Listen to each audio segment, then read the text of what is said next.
I would also say, it's a very creative name, India's Techade. Whoever came up with it, it's a very good name.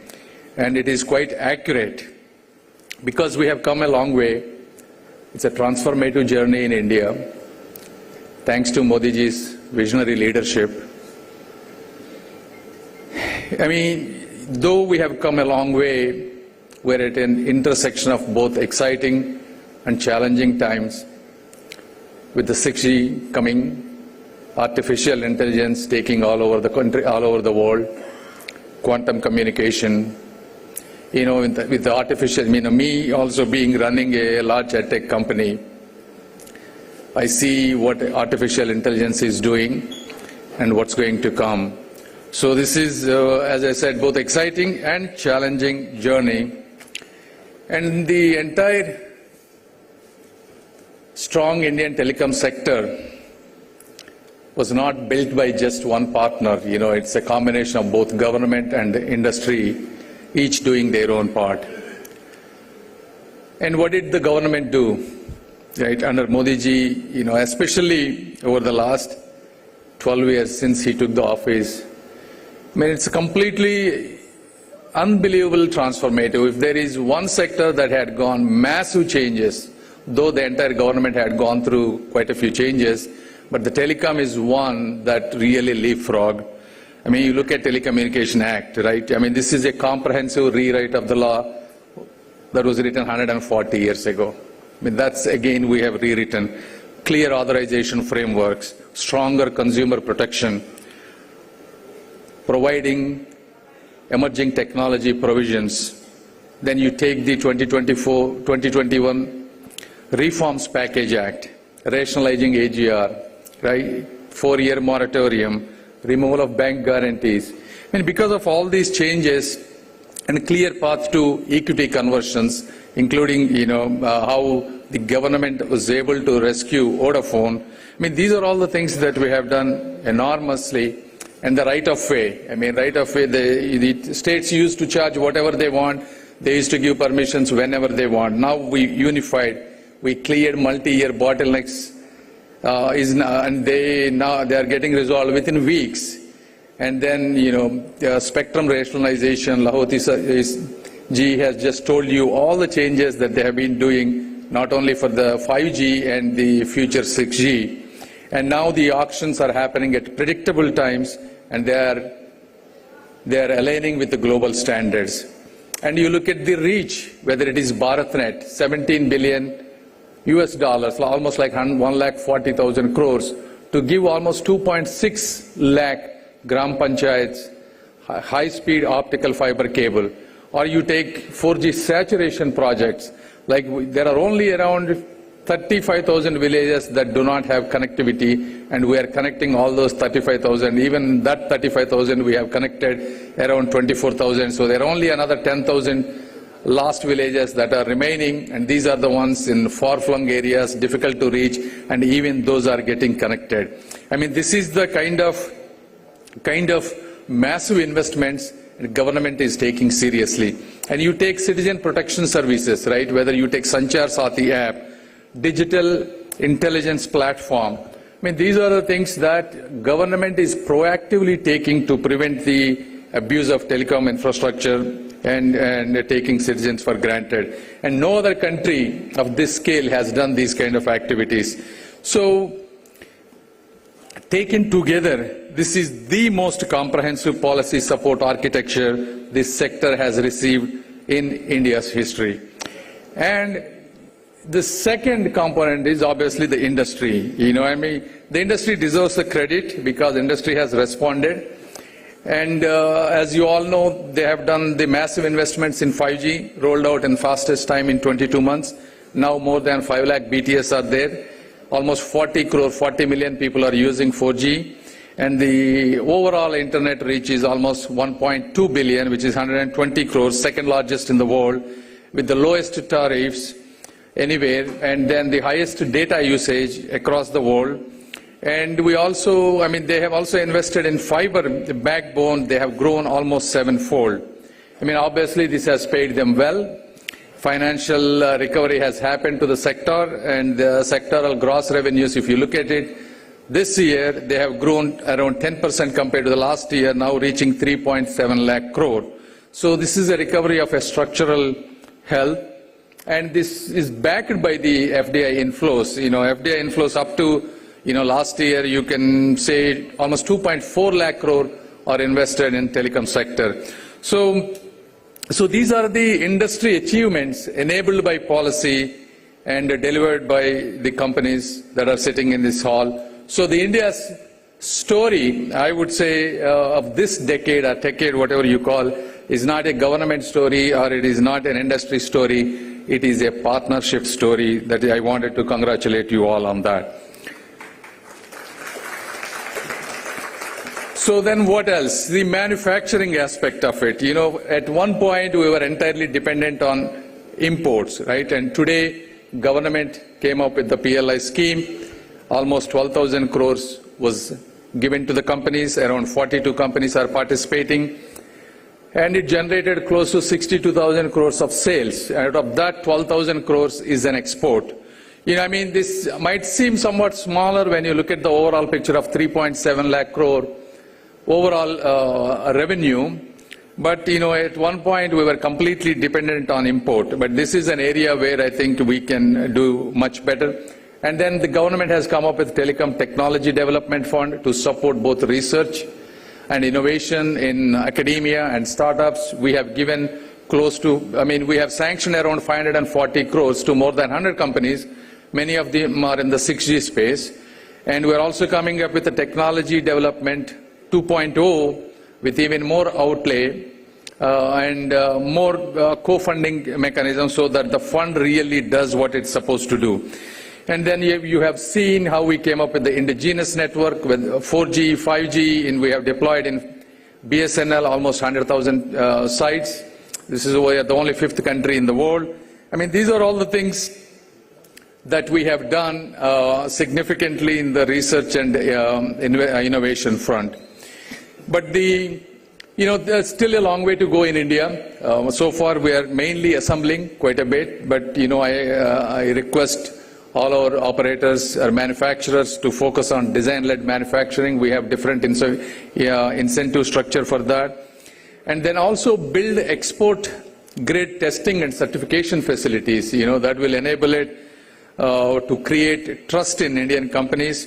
And then build joint ventures, with the global technology leaders for the design, IP, and getting the senior engineering talent. And you look at this is how, countries like Japan and Korea, Japan in 1970, Korea in 1980, this is how they started. They started with assembly, but they became the major patent holders. Now they are the IP owners. These are the proven trajectory, whether it is TSMC or Samsung. They all started as contract manufacturers in the beginning, and now they are leading the world. This is the structure, I think, all the operators should take inspiration from. And then what have we done in terms of spam prevention, right? Whether it is Sanchar Saathi, this is the citizen-facing portal, almost more than 1.5 crore citizens have downloaded, several crore people go to the website, and then we have removed with facial recognition 88 lakh fraudulent usages. So, and this digital public infrastructure, it combines, it brings almost 1,200 organizations, every police department, every intelligence department, every banks, every TSP, every UPI operator, all of these come together and give the intelligence. And then we came up with this beautiful financial fraud risk indicator. Before you do transaction, it will tell you whether it is high risk, medium risk, or low risk for fraud. We launched only last year in May 2025. So far, we are able to prevent 2,300 crores worth of fraud.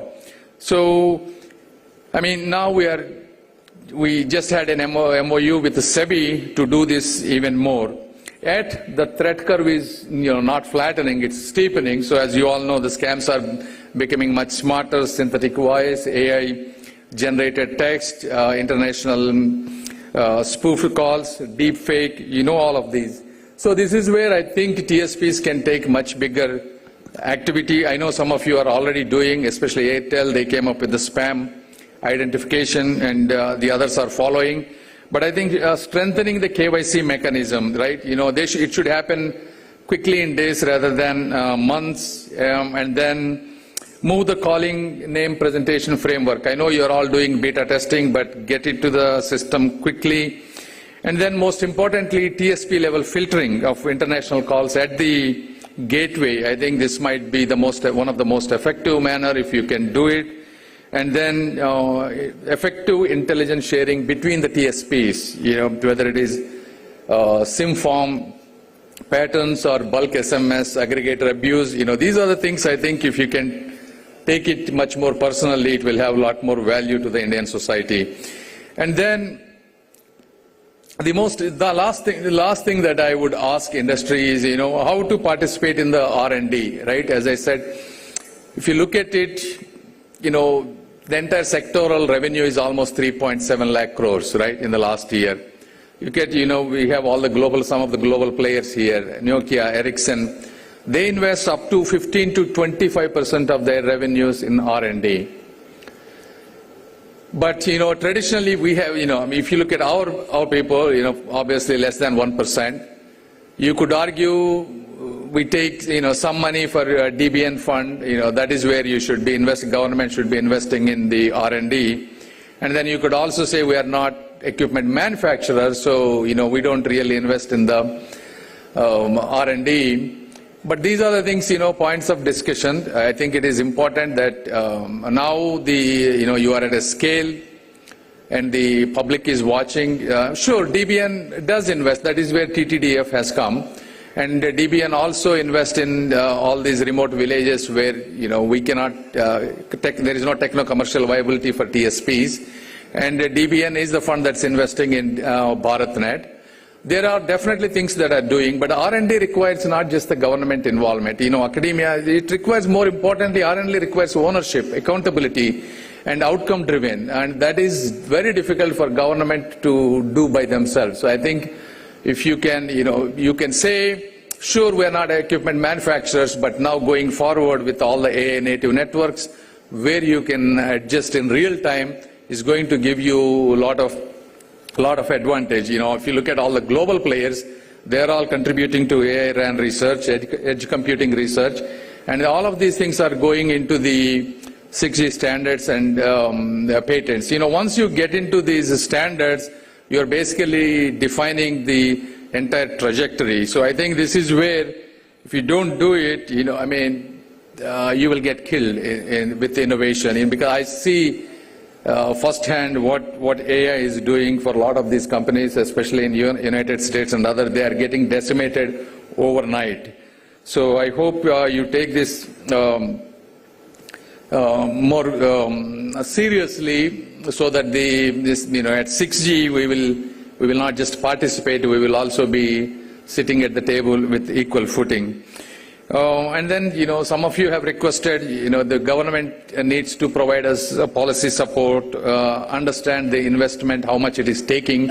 But I can tell you one thing, whether it is Prime Minister Modi ji, my cabinet minister Scindia ji, he studied in Harvard, Stanford, he was an investment banker. I grew up, from bottom to up. I also run a multi-billion-dollar business. We understand what it takes for an effective equilibrium, whether it is, giving the returns for the investors, at the same time, protecting the employee, and more importantly, ensuring the customers get what they deserve. We understand all those things more than anyone else.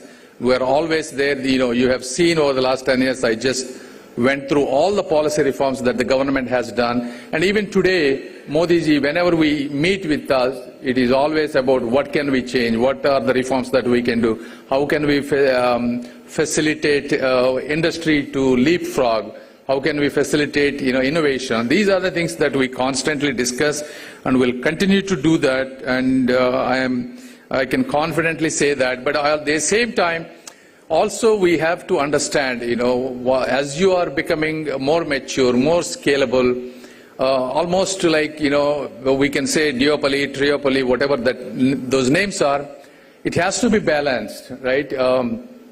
What it means We're still in a country that is transitioning from socialism to capitalism. We're somewhere in the middle. We're not at the level of extreme capitalism. We're not at the level of extreme socialism. And still, economic dynamics are evolving in the country. People are sensitive. So we really have to be mindful of everything that we do, because it's again a politically divided country. Whenever we give an opportunity for somebody, there is a chance. I have seen in US also, companies are pitted against the people. These politics will come into play. So the lesser opportunity one can give to the politicians to pit against each other is better. So that's where visionary leadership has to come into the picture. What are the loopholes? What are the sensitivities that are involved? I mean, simple things I can tell you. We did a review on MNP port issues between one provider to another provider. It's a simple act, but it frustrates a lot of people when they want to move with one provider to another provider. I mean, we fixed it, but a minister has to sit. Why we are getting all these? If we looked at all the grievances that are coming to the ministry, we went through one by one. What are the pain points of the society, common people, and we fixed it. But that's. While I'm happy to do that, but that's not the leadership that you want to have as everyone, your TSPs. Take those responsibility yourself. Look at the customer grievances. How can I make people happy? And how can I take the advantage that I have, the government policy support, whatever the society has given in to you, how can you protect that, respect that, I think is a fundamental, important aspect in this country going forward for the health of you, health of the government, health of the citizens. I hope you all understand what I mean. So now India is at an inflection point, that comes once in a generation. What we build in this decade is going to define how we live over the next 30, 40, 50 years, because what I see, quantum, AI, all these are defining moments. As I said, we have a complete government policy support, we have the infrastructure, we have amazing talent, we have the scale. We just need you to be a little more ambitious than what we are right now. And I want and I hope, 5 years from now, we will not be reading the standards, but we are writing the standards with the 6G. And with that, I congratulate COAI for organizing a wonderful event, and I genuinely thank everything that the industry has done for this country. As I have gone through your presentation, the first 1G phone, I was in medical school at that time in 1990. I saw that big phone. I think one of my rich neighbor had that phone. I asked him, how much does it cost? He remembered telling me for 1 minute it cost 300 rupees or something. So I still remember from there to now. It's an amazing journey, and thank you one and all. And I wish you good luck with the conference. Jai Hind, Jai Bharat, thank you.